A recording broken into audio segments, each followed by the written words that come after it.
Bible చెప్పినటువంటి formula ఏంటో చెప్పమంటారా? ఉపకారం చేసిన వాడికి ఉపకారమే కాదు, నీకు అపకారము చేసిన వాడికి కూడా ఉపకారము చేయాలన్నది బైబిల్ నేర్పించినటువంటి సూత్రం అండి. నీ శత్రువుకు కూడా మేలు చేయాలన్నది బైబిల్. మనం మేలు చేసిన వాడికి మేలు చేయలేకపోతున్నాం, కీడు చేసిన వాడికి మేలు చేసి ఆ స్థాయికి, ఆ లెవెల్కి మనం ఎప్పుడు వెళ్ళాలి? పాయింట్ అర్థమైందా?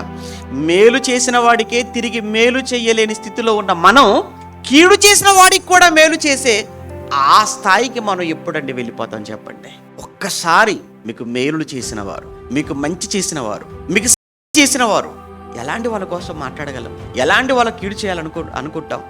అసలు మనం ఎలా మర్చిపోతాం అంటే, దేవుడు చేసినటువంటి మేలులను అనుభవిస్తూ దేవుని మేలునే మర్చిపోతున్న మనిషి ఇక మనిషి మేలును గుర్తుపెట్టుకుంటాడా చెప్పండి? అందుకే చెప్తున్నాడు, దేవుడు పట్ల కృతజ్ఞత లేనివాడు మనిషి పట్ల కూడా కృతజ్ఞత చూపించలేడు. దేవుడు పట్ల కృతజ్ఞత కలిగిన వాడు మనుషుల పట్ల కూడా కృతజ్ఞత కలిగి ఉంటాడు.